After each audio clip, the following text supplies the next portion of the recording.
ইতিমধ্যে চাব পাৰি আছে এম্বুলেন্স ডাইৰেক্ট কেৰালাৰ পৰা আহি গ'ল হোজাই ডিষ্ট্ৰিক্ট কাকিটুঙ্গিয়াত এম্বুলেন্স আৰু এই এম্বুলেন্সত আছে ৰাছিদুল ইছলামৰ মৃতদেহ আৰু আপোনালোকে চাই আছে এম্বুলেন্স গৈ আছে এয়া চাওক এম্বুলেন্স বেক কৰি আছে আৰু এম্বুলেন্সৰ ভিতৰত আছে ৰাছিদুল ইছলামৰ মৃতদেহ আৰু আপোনালোকে চাই আছে কিমান ভিৰ কৰিছে ৰাইজে কাৰণ সকলো ৰাইজে মিলি পেলাই টকা উঠাই পেলাই তাক দিয়া হৈছিলে আৰু ভাড়া কৰি পেলাই কেৰালাৰ পৰা নিজৰ বাসগৃহলৈ আনাৰ ব্যৱস্থা কৰি দিয়া আছিলে আৰু লগত আহা ল'ৰাবিলাক এতিয়া ওলাব ইয়াৰ পৰা এয়া চাব পাৰি আছে লগত আহা ল'ৰাবিলাক এই সকল ল'ৰা কেৰালাৰ পৰা তাৰ লগত আহিছে এই লাছৰ লগত আহিছে আৰু সিহঁতৰ গাঁৱৰে ল'ৰা হয় এয়া চাব পাৰি আছে সব গাঁৱৰ ল'ৰা হয় আৰু নামি আছে আৰু বাকচৰ ভিতৰত আছে ৰাছিদুল ইছলামৰ মৃতদেহ এয়া চাব পাৰি আছে বাকচ এয়া বাকচ আপোনালোকে লক্ষ্য কৰিব অকমান বাকচ চাব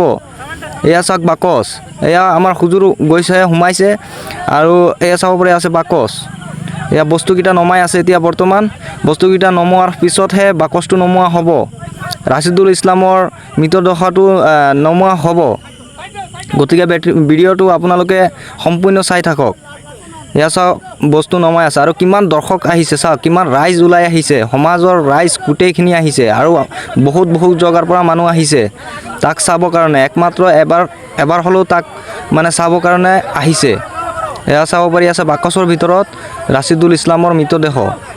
এয়া চাই আছে বাকচ আৰু এই বাকচৰ ভিতৰতেই আছে ৰাছিদুল ইছলামৰ মৃতদেহ এয়া চাওক কিমান ৰাইজ ভিৰ কৰিছে এয়া চাওক কিমান ৰাইজ ভিৰ কৰিছে এয়া চাওক ফাইনেলি বাকচ খোলা হ'ল আৰু এই বাকচৰ ভিতৰত আছে ৰাছিদুল ইছলামৰ মৃতদেহ এয়া চাব পাৰি আছে চাওক চবেই চাই আছে গতিকে ভিডিঅ'টো চোৱাৰ মাত্ৰই আপোনালোকে বেছিকৈ শ্বেয়াৰ কৰি দিব এজনকৈ দেখাই আছে চবৰে আশা আছে যেন ৰাছিদুল ইছলামৰ মৃতদেহটো এবাৰ হ'লেও লাজ ভৰাৰ বাবে তাৰ মুখখন এবাৰ হ'লেও চাবৰ কাৰণে গতিকে চবেই এজনকৈ দেখি আছে ফাইনেলি আহি গ'ল ৰাছিদুল ইছলামৰ মৃতদেহ নিজৰ ঘৰত গতিকে বহুত দূৰণিৰ পৰা মানুহ আহিছে চবেই আশা কৰি আহিছে ৰাছিদুল ইছলামক শেষবাৰৰ কাৰণে এবাৰ হ'লেও চাব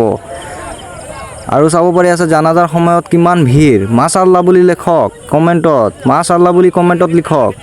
চাওক কিমান ভিৰ লাগিছে জানাজাৰ সময়ত চাওক মাশাআল্লাহ বুলি পাহৰি নাযাব মাশাআল্লাহ বুলি লিখিহে যাব কমেণ্টত মাশাআল্লাহ বুলি লিখক চাওক কিমান ভিৰ